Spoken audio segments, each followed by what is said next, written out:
বাথরুমে গোসল করছে তুষি। ভুলবশত ভেতর থেকে দরজা লক করা হয়নি। রিল্যাক্স মুডে শরীরে সাবান মাখছে। এমন সময় হুড়মুড় করে কে একজন যেন দরজা ঠেলে বাথরুমের মেঝেতে ওপর হয়ে পড়ল। বিদ্যুৎ গতিতে কাপড় দিয়ে শরীর ঢেকে যে পড়েছে, তাকে টেনে তুলে দেখল একটা ছেলে। দুই গালের উপর ঠাস ঠাস করে দুটো চড় মেরে বলল, হতচ্ছাড়া, পড়ার আর জায়গা নেই দুনিয়ায়। মরার জন্য আমার গোসলখানা খুঁজে পাইছো? ছেলেটার এমনিতেই লেজে গোবরে অবস্থা, তার উপর তুষির ডাইরেক্ট অ্যাকশন। কি করবে কি বলবে কিছু ভেবে পাচ্ছে না। তুষি আবার ধমক দিয়ে বলল, এই উজবুক, এখানে কি তোর? ছেলেটা কনিষ্ঠ আঙ্গুলটি দেখিয়ে বোঝাতে চাইল প্রস্রাব করতে এসেছিল। তুষি ভেতর থেকে দরজা চেপে লাগিয়েছিল, কিন্তু ছিটকিনি লাগায়নি। ছেলেটার নিম্নচাপ প্রবল ছিল বলে তাড়াহুড়ো করে দরজা ধাক্কা দিয়ে খুলেই হিমিকে দেখে হতভম্ব হয়ে ব্যালেন্স হারিয়ে পড়ে গেল। এই হলো মূল ঘটনা। তোষী চোখ লাল করে দাঁতে দাঁত চেপে বলল, এমন জায়গায় কিক মেরে দেব, জীবনে আর হিসু করার দরকার হবে না। সোজা স্বর্গে চলে যাবি একেবারে। তোষীর হাবভাব দেখিয়ে ছেলেটা সময় থাকতে সটকে পড়ল। তোষী নির্ভীক মনোভাবের চঞ্চল বুদ্ধিমতী মেয়ে। সোজাসাপটা কথায় ও বুদ্ধি বিচক্ষণতায় পরিবারের সবার কাছে খুব আদরের আর স্নেহের। যাই হোক, ওপরের ঘটনা ছিল 10 বছর আগের, যখন তোষীর বয়স ছিল 10 বছর। আর সেই ছেলেটা মানে অভির বয়স ছিল 16। এখনও তোষী তেমনই আছে, কিন্তু বয়স বাড়ার সাথে সাথে দেখতে শতগুণ বেশি রূপবতী হয়েছে। তোষীর দিকে তাকালে চোখ ফেরানো দেয়, রূপে গুণে তার তুলনা সে নিজে। অভিও দেখতে সুদর্শন, প্রাণবন্ত, লম্বা চওড়া তরুণ। কিন্তু সেই ঘটনার পরে থেকে আজ পর্যন্ত দেখা হয়নি দুজনের সাথে। সেই 10 বছর আগে তুষীদের বাসায় অভিরা এসেছিল এই কারণে যে তুষী ও অভির বাবা খুব ভালো বন্ধু। তুষীর বাবা শহরের নামকরা প্রথম সারির বিজনেসম্যান, আর অভির বাবা সরকারি উচ্চপদস্থ একজন কর্মকর্তা। অভির বাবার অন্য কোথাও ট্রান্সফার হয়েছিল, এবং সেখানে চলে যাবার আগে তুষীর বাবা অভিদের দাওয়াত করেছিল তার বাসায়। তারপর ঘটেছিল সেই ঘটনা। দুজনেই হয়তো এখন ভুলে গেছে সেসব। সময়ের স্রোতে এতখানি ভেসে এসে অতীত আর কতটাই বা স্পষ্ট মনে থাকে। সবকিছু একসময় বাস্তবতার আড়ালে চাপা পড়ে যায়। অভির বাবার আবারও ট্রান্সফার হয়ে শহরে চলে এসেছে। অভিরা থাকে সরকারি অফিসার্স কোয়ার্টারে। তোষীদের বাসা থেকে অফিসার্স কোয়ার্টার 1 কিলোমিটারের কম হবে, বলতে গেলে কাছাকাছি। অভির বাবা মা তোষীদের বাসায় দেখা করতে গেলেও অভির যাওয়া হয়নি। তাই 10 বছর আগের সেই মেয়েটিকে নিয়ে তার কোনো স্মৃতি আর তাজা হয়নি। মা বাবা যাবার জন্য জোর করলেও অভি যাবার আগ্রহ দেখায়নি। কারণ 10 বছর আগে বাবার বন্ধুর মেয়ে কতটা ভয়ঙ্কর ছিল, এখন না জানি কতটা বেশি ভয়ঙ্কর। বিজনেসম্যান বাবার একমাত্র মেয়ে বলে কলেজে অন্যরকম একটা পরিচিতি তোষীর। ছোটখাটো একটা গ্যাং আছে, তাদের নিয়ে নতুনদের একটু আধটু উত্ত্যক্ত করে ক্যাম্পাসে। সিনিয়ররা ক্রাশ খেয়ে চুপচাপ হজম করে নেয়। ভয় তোষীর সামনে একটু শব্দ করারও সাহস পায় না। সবাই জানে তোষীর সামনে প্রেম ভালোবাসা নিয়ে গেলে মানিজ্যতের চাটনি বানিয়ে পুরো কলেজে বিলিয়ে দেবে। তোষী যতখানি সুন্দরী, তার চেয়ে দ্বিগুণ ঠোঁটকাটা স্বভাবের। যা মুখে আসে অমনি বলে দেবে, সামনে যেই থাকুক। এসবের জন্য সিনিয়ররা তোষীর ব্যাপারে নাক গলাতে আসে না। ক্যাম্পাসে বসে আড্ডা দিচ্ছিল তোষী ওর সাঙ্গপাঙ্গ নিয়ে। কি একটা প্রয়োজনে অভিও কলেজের গেট পেরিয়ে ভেতরে আসলো। তোষীর বন্ধু বান্ধবীদের চোখ পড়ল অভির ওপর। ফুলহাতার চেক শার্ট গায়ে, হাতা কোনোই পর্যন্ত ভাঁজ করা, হাতে কালো ঘড়ি, পরনে জিন্স প্যান্ট, গায়ে কনভার্টস, চোখে কালো সানগ্লাস। ফর্সা গায়ের রং, তার উপর প্রায় 6 ফুট লম্বা। পোশাক আশাকে আরও আকর্ষণীয় লাগছে অভিকে। সবাই ফ্যালফ্যাল করে তাকিয়ে আছে অভির দিকে। তোষীর একটি বান্ধবী লিজা নিজেকে আর সামলাতে না পেরে অভিকে উদ্দেশ্য করে বলল, ও হিরো, তুমি মনে হয় এফডিসি ভেবে ভুল করে কলেজে ঢুকে পড়েছ। অভি ঘুরে তাকিয়ে চোখের সানগ্লাস খুলে লিজার দিকে তাকিয়ে মুচকি হাসল। অভির হাসি দেখে লিজার ভিমড়ি খাবার উপক্রম। এসব দেখে তুষির গা জ্বলে যাচ্ছে। দাঁত কটমট করে লিজাকে বলল, ছেলে দেখলে আর সহ্য হয় না তাই না? একেবারে গলে পড়তে হবে। লিজা ফিসফিস করে বলল, এ তো ছেলে নয় রে, রাস্তা ভুল করে কলেজে ঢুকে পড়া বাংলা সিনেমার হিরো। তুষি বলল, তাই না? দাঁড়া, দেখ তোর হিরোকে কিভাবে জিরো করি। অভি দাঁড়িয়ে অপেক্ষা করছে কারো জন্য হয়তো। মোবাইল বের করে কাউকে কল দিচ্ছে হয়তো, কিন্তু সংযোগ পাচ্ছে না।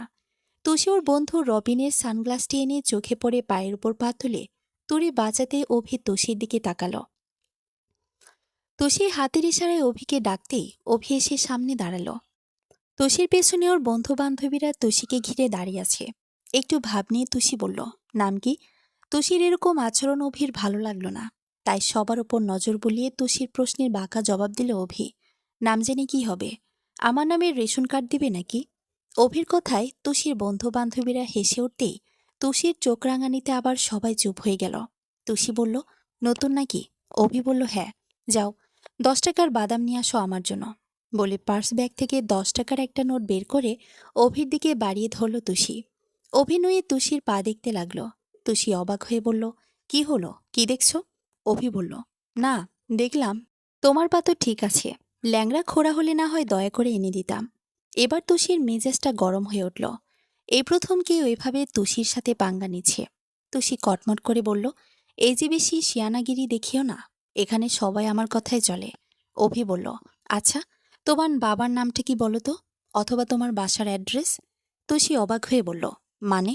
অভি বলল, না মানে মিলিয়ে দেখতাম আগে পিছিয়ে তোমাদের বাসায় তোমার বাবার খাবার কোনোদিন খেয়েছি কিনা।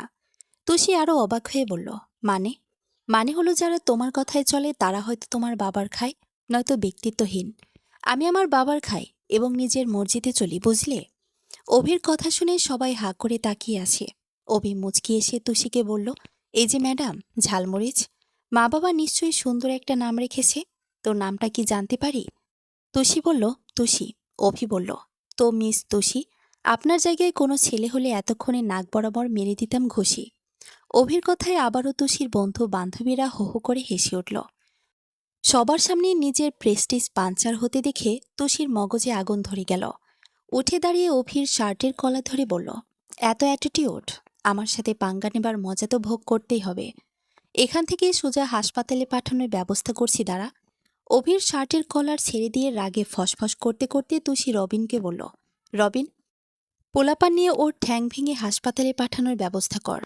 কথা শেষে তুষি আবার পায়ের উপর পা তুলে বসল। রবিন চোখ লাল করে সামনে এগিয়ে এসে অভির পা থেকে মাথা পর্যন্ত চোখ বুলিয়ে বলল, গতকাল গার্লফ্রেন্ডের মাথা ছুঁয়ে কথা দিয়েছি কোনোদিন মারপিট করব না, তাই বেঁচে গেলি। রবিনের কথা শুনে অন্যরা সবাই অবাক। লিজা বলল, কিরে হারামি, তুই প্রেম করিস অথচ আমরা জানি না? তুষি বলল, তোর তো গার্লফ্রেন্ডই ছিল না, তার আবার মাথা আসলো কোথা থেকে? রবিন থতমত খেয়ে বলল, প্রেমহীন এ জীবন মৃত্যুর চেয়ে বেশি যন্ত্রণাময়, তাই প্রেমিকা না থাকলে পটিয়ে নিতে হয়। এমার্জেন্সি একটাকে পটিয়ে সিঙ্গেল লাইফকে আনুষ্ঠানিকভাবে বিদায় করেছি। রবিনের কথা শুনে সবাই হাঁ করে আছে। অভি রবিনের কাঁধে চাপড় দিয়ে বলল, এবার বুঝলে প্রেম অমানুষকে মানুষ বানিয়ে দিতে পারে কত সহজে? রবিন আমতা আমতা করে বলল, ভাই, প্রশংসা করলেন নাকি অপমান? অভি মুচকি এসে বলল, সে যাই হোক, কবি বলেছেন, প্রেমেরই প্রদীপখানে চিরদিন জ্বলে, স্বর্গ হতে আসে প্রেম স্বর্গে যায় জ্বলে। যে বুকে প্রেম থাকে সে বুকে আর হিংসা বিদেশের ঠাঁই হয় না। এবার তোমার মহাপুরুষ হয়ে ওঠার পালা, রবিন। অভির কথা শুনে রবিন ফুলে ফেপে উঠে ফেটে যাবার পালা। লিজা তুষির কানে ফিসফিস করে বলল, এ যে সাক্ষাৎ প্রেম দেবতা তুষি, ভুলের জন্য ক্ষমা চেয়ে নে, নয়তো ভবিষ্যতে প্রেম করে উন্নতি করতে পারবি না। তুষির চোখ রাঙানি দিতে লিজা চুপ হয়ে গেল। অভি লিজাকে বলল, এই যে টুনটুনি, অনার্স প্রথম বর্ষের মানবিক বিভাগের আয়েশাকে একটু দেখে দেবেন দয়া করে। লিজা মনে মনে বলল, আপনি বললে শুধু আয়েশা কেন, আয়েশার 14 গোষ্ঠীকে ডেকে দেব প্রেমকুমার। অভি ফোনের গ্যালারি থেকে আয়েশার একটা ছবি বের করে দেখাল লিজাকে। লিজা আয়েশাকে ডাকতে চলে গেল। অভিও আয়েশার পেছন পেছন কিছু দূর এগিয়ে দাঁড়িয়ে অপেক্ষা করতে লাগল। তুষিদাত কটমট করে রবিনকে বলল, কিরে কুত্তা, তুই প্রেম করিস অথচ আমি জানি না? রবিন বলল, আরে কিসের প্রেম, ওর গায়ে হাত তোলার আগে ও নিজেই তো আচ্ছা মতো আমাদের পে দিয়ে পাউরুটি বানিয়ে ফেলত। সুস্থ শরীরে কয়দিন যে বাঁচব তার আর উপায় থাকতো না। দেখিসনি ওর বডি ফিগার? তুষি ভেঙচি কেটে বলল, ভেতর ডিম একটা, তবে আমার হাত থেকে ও রেহাই পাবে না বলে দিলাম। লিজা আয়েশাকে সঙ্গে করে নিয়ে এলো। অভিকে দেখেই আয়েশা দৌড়ে এসে ভাইয়া বলে জড়িয়ে ধরল। অভি আয়েশার সাথে কথাবার্তা বলে মানিব্যাগ থেকে 10,000 টাকা বের করে আয়েশার হাতে দিয়ে বিদায় নিয়ে চলে যাবার উদ্দেশ্যে পা বাড়ালো। অভি কলেজ গেট পেরিয়ে যাবার পরে তুষি আয়েশাকে ডাকল। আয়েশা সামনে এসে দাঁড়াতেই তুষি জিজ্ঞেস করল, ছেলেটা তোর কি হয় রে? আয়েশা বলল, কে? অভি ভাইয়ার কথা বলছেন?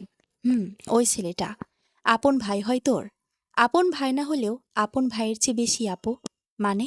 মানে আমার বাবা ভাইদের গ্রামের বাড়ি দেখাশোনা করত। এক ঝড়ের দিনে গাছের ডাল ভেঙে পড়ে বাবার গায়ে। বাবা মারা যায়।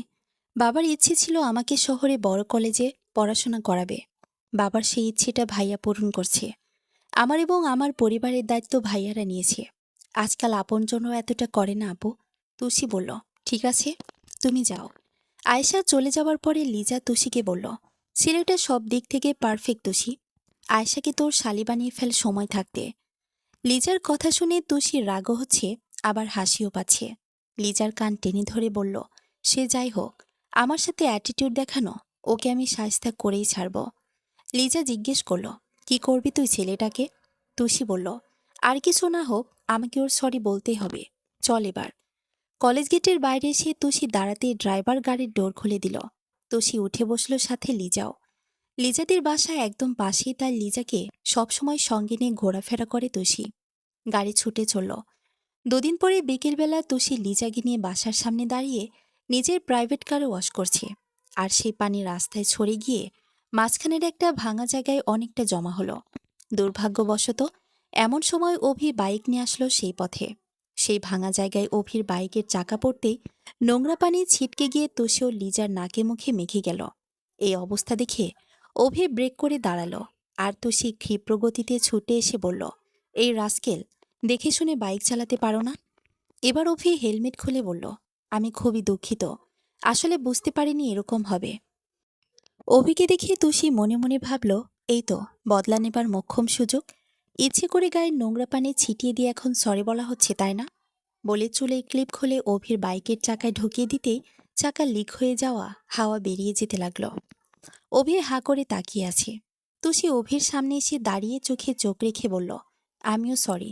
এবার আপনার বাইকের টায়ার ঠিক হয়ে যাবে আমার সরি শুনে। অভি অবাক হয়ে তুষির দিকে তাকিয়ে আছে। তুষির এরকম জেদি সোজাসাপটা ক্যারেক্টার ধীরে ধীরে ভালো লেগে যাচ্ছে অভির। তুড়ি বাজিয়ে তুষি বলল, এবার কেবল টায়ার লিক করেছি, পরের বার আমার সাথে পাঙ্গা নিতে এলে আপনার হাওয়া বের করে সোজা পরপারের টিকিট হাতে ধরিয়ে দেব। অভি খপ করে তুষির হাত ধরতেই তুষি চমকে উঠল। তুষির হাত ধরে অভি বলল, সুব্রতার পরশ মাখা এমন কোমল হাতের ছোঁয়ায় যে সুখ, সেটা একজন কবি জানে। তাই তো লিখেছেন, সুব্রতার এই পরশ মাখা কোমল হাতে তার, চেয়েছিলাম একটু ছোঁয়া, পেলাম না তো আর।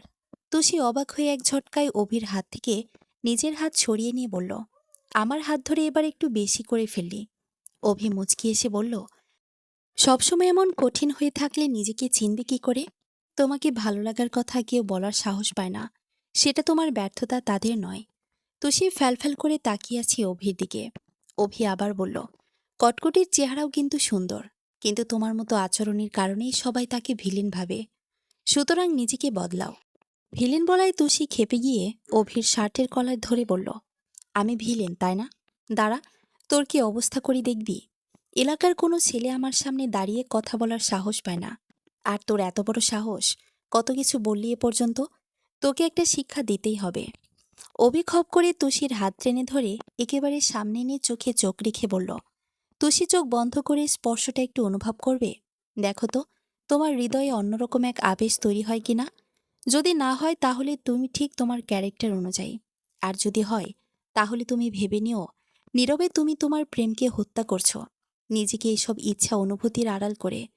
তুষি চোখ বন্ধ না করলেও সত্যি অনুভব করল সেই স্পর্শের অনুভূতি। সত্যি মনে হলো এভাবেও কেউ হাতে হাত রেখে আগলে রাখুক অনন্তকাল।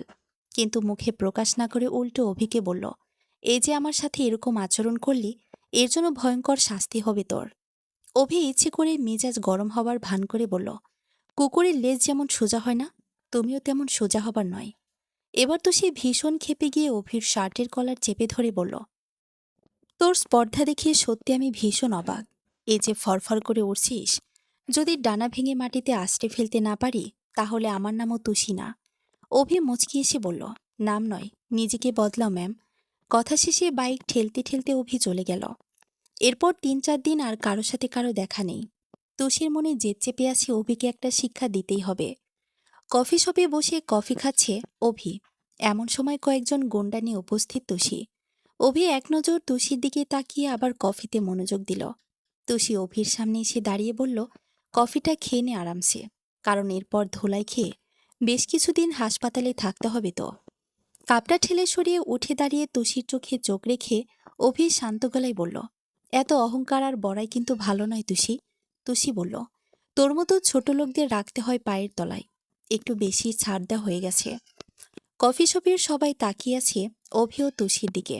আচ্ছা, তাই বলে অভি সবার সামনে তুষিকে টেনে তুষির ঠোঁটে একটা চুমু খেয়ে বলল, ছোট লোকে ঠোঁটের স্পর্শ ঠোঁটে পড়ল যে তোমার। এবার ঠোঁট কেটে পায়ের তলায় রেখে দিও তাহলে, কেমন? হঠাৎ এরকম কিছু ঘটবে তুষি কল্পনা করতে পারেনি। একেবারে থ মেরে অভির দিকে তাকিয়ে আছে। তুষির সঙ্গে আসা গুন্ডারা অভির দিকে আসতে উদ্যত হতেই কফি শপের অন্যান্য কাস্টমাররা রুখে দাঁড়াল। অভি বিল পরিশোধ করে কফি শপ থেকে বেরিয়ে চলে গেল। বাসায় ফিরে তুষি প্রায় 2 ঘন্টা ধরে শাওয়ার নিল। কেমন একটা ঘোরের মধ্যে পড়ে আছে। তুষি এক প্রকার ইচ্ছে করে অভির পেছনে পড়েছিল। কেন ছিল সেটা অজানা। তুষির শক্ত মনটা ধীরে ধীরে কখন গলতে শুরু করেছিল তুষি নিজেও টের পায়নি। প্রেম ভালোবাসার অনুভূতির বাইরে এই এক প্রকার ভিন্নরূপী ভালোবাসা, বলতে গেলে বহুরূপী প্রেম। অভির কিন্তু প্রথম দেখা থেকেই তুষিকে মনে ধরেছিল। যে মেয়ের বাইরে যত কঠিন, তার ভেতরে রূপ কেবলই কমল নরম। বড়লোকের মেয়ে, একটু তো জেদি হবে। এরপরে বেশ কিছুদিন কেটে যায়। তুষি প্রতিদিন বাসার সামনের রাস্তায় বান্ধবীদের সঙ্গে আড্ডা দেবের ছলে অভির অপেক্ষা করে। আর অভির দেখা না পেয়ে মন খারাপ করে বাসায় ফেরে। আরও 2 দিন কেটে যাওয়ার পরে বিকেলে বান্ধবীদের নিয়ে বাসার সামনে দাঁড়িয়ে আড্ডা দিচ্ছে তুষি। অভিও বাইক নিয়ে যাচ্ছে। অভির পেছনে বোরখা পরা একটি মেয়ে বসা। তুষিকে দেখে অভি ইচ্ছে করে বাইকের হর্ন বাজালো। তুষি ঘুরে দাঁড়িয়ে অভিকে এবং বাইকের পেছনে মেয়েটিকে বসে দেখে ভীষণ অবাক হলো। আবার মাথায় রাগও চাপল ভীষণ। সেদিন কফি শপে সবার সামনে চুমু খেয়ে আজ আবার অন্য মেয়ে নিয়ে ঘুরছে। আজ একটা উচিত শিক্ষা দিতেই হবে। অভির কাছাকাছি আসতেই তুষি বান্ধবীদের নিয়ে অভির রাস্তা আগলে দাঁড়ালো। অভি ব্রেক করে বাইক থামিয়ে বলল, কি ব্যাপার? তুষি দাঁত কটমট করে বলল, কি ব্যাপার তাই না? একের পর এক মেয়ে নিয়ে ফষ্টি নষ্টি। তোর মতো চকলেট বয়গুলো এমনই লম্পট হয়। সেদিন কফি শপে একজনকে চুমু খেয়ে আজ আবার অন্য একজন নিয়ে তামাশা। অভি চুপচাপ শুনছে। বাইকের পেছনে বসা মেয়েটিকে তুষি বলল, এই যে বোন, চেহারা সুন্দর দেখে এসব লম্পট ছেলের ফাঁদে পড়ো না কিন্তু, জীবন শেষ করে দেবে। এবার অভি বলল, হ্যালো ম্যাডাম, ভাষণ শেষ হলে এবার যেতে দিন।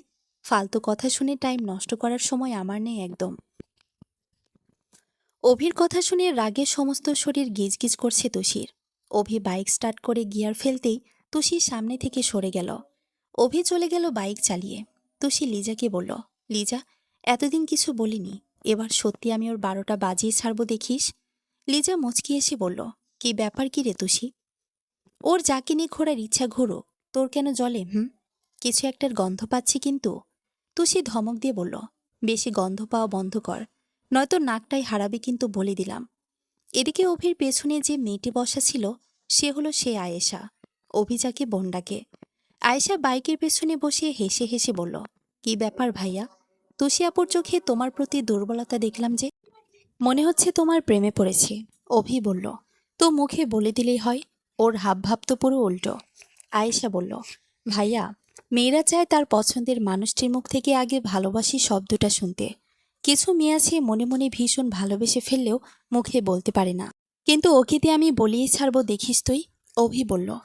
পরদিন কলেজে এসে লিজাকে পাঠিয়ে আয়েশাকে ডেকে এনে অভির ঠিকানা সংগ্রহ করল তুষি। বিকেলে তুষি বাসা থেকে বের হবে এমন সময় তুষির বাবা তুষিকে ডেকে বলল, শোন, সন্ধ্যায় আমরা আমার বন্ধুর বাসায় যাচ্ছি। যেখানে যাস জলদি ফিরে আসবি কিন্তু। তোমরা যেও বাবা, আমার ফিরতে দেরি হবে। বলেই তুষি বাসা থেকে বেরিয়ে গেল। সন্ধ্যার আগে আগে অভিরা যে বিল্ডিংয়ে থাকে সেই বিল্ডিংয়ের দোতলায় অভিদের ফ্ল্যাটে উপস্থিত তুষি গন্ডাপান্ডা বলতে এলাকার পোলাপান নিয়ে। কলিং বেলের সুইচ টিপল তুষি। অভি ড্রয়িং রুমে বসে মা বাবার সাথে কথাবার্তা বলছিল। কলিং বেল বেজে ওঠায় অভি উঠে এসে দরজা খুলে দিতেই তুষি খপ করে অভির শার্টের কলার ধরে ঠেলে ভেতরে ঢুকতে ঢুকতে বলল, তোর এত বড় সাহস?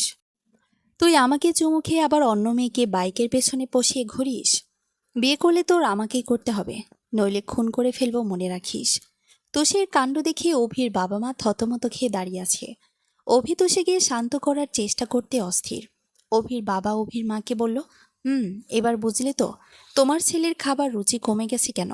বাইরে গিয়ে সব উল্টাপাল্টা খাবার খেয়ে আসে বলেই। অভির মা দাঁত কটমট করে বলল, তোমার ছেলে বলে কথা, বাপকা বেটা। অভির বাবা বলল, হ্যাঁ, উল্টাপাল্টা করলে তখন আমার ছেলে বলে কথা। আর তাছাড়া তোমার ছেলে সব সময়। অভি বলল, বাবা, মা, তোমরা এবার একটু থামো প্লিজ। এতক্ষণ অতিরিক্ত রাগের কারণে অভির মা বাবা খেয়ালে আসেনি। এবার খেয়ালে আসতেই, আরে আঙ্কেল আন্টি বলেই তিশি লজ্জা পেয়ে চুপচাপ বেরিয়ে গেল। অভির মা এগিয়ে এসে অভিকে বলল, আরে বৌমা নিজে এসে উপস্থিত, এরকম ভাগ্য কজনের হয়, যেতে দিলি কেন? অভির বাবা বলল, মেয়ে কিন্তু আমার পছন্দ হয়েছে অভির মা, তোমার ছেলেকে সোজা রাখতে ওরকম মেয়ে দরকার। আসলে তো অভির মা বাবা তুষিকে আগেই দেখেছে তুষিদের বাসায়। তুষির অভির মা বাবাকে দেখেছে। তুষি নিচে এসে আসা পোলাপান পাঠিয়ে দিয়ে গাড়িতে উঠে বসতেই তুষির বাবা মার গাড়ি এসে থামল। মা বাবাকে দেখে তুষি গাড়ি থেকে নামতেই বাবা বলল, আরে তুই এখানে? ভালো হয়েছে, চল আমার বন্ধুর বাসায় চল। তুষি আমতা আমতা করে বলল, বাবা, তার মানে অভির বাবা তোমার বন্ধু? বাবা বলল, হ্যাঁ তো। বাবা তোমরা যাও, আমি বাসায় যাচ্ছি বলেই জলদি করে গাড়িতে উঠে চলে গেল তুষি।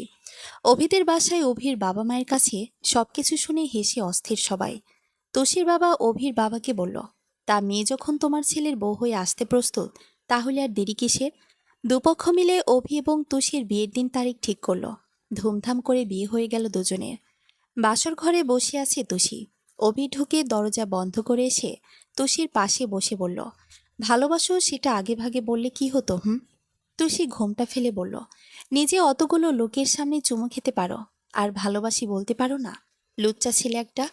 অভি টান দিয়ে তুষিকে বুকে জড়িয়ে ধরে বলল, এই যে নিজের জামাইকে নিজে এসব বললে লোককে কি বলবে? আর নিজের জামার প্রেমে হাবুডুবু খাচ্ছিলে, অথচ ব্যবহার এমন ছিল মনে হচ্ছিল আমি তোমার চিরশত্রু। এবার তুষি খিলখিল করে হেসে ফেলে বলল, মিস্টার জামাই, সেটা ছিল বহুরূপী প্রেম।